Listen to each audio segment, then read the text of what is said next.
Let us consider example 1.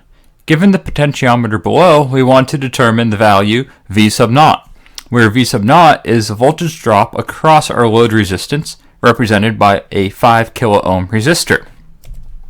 Now to begin, we can express our voltage drop across our resistance as V sub O is equal to A Rp times RL over RL times Rp plus A minus A squared times Rp squared, this quantity times our source voltage. Now we have to identify what's the resistance of our potentiometer, as well as what A is. A is found as follows. A is equal to 100 per 25 plus 100 kiloohms. That is, our potentiometer is the sum of these two resistances. That is, Rp is equal to 125 kiloohms, and A is the measure of how far from the bottom of our potentiometer we exist.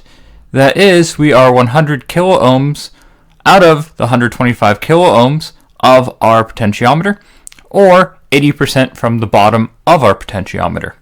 That is, A is equal to 0.8. With this information, we can substitute our known quantities into an expression for our output voltage.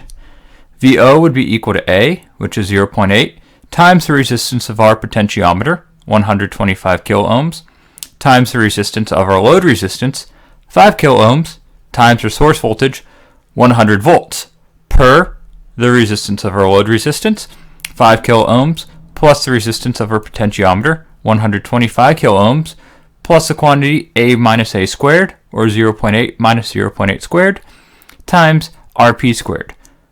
Therefore, the voltage drop across our load resistance is 16 volts.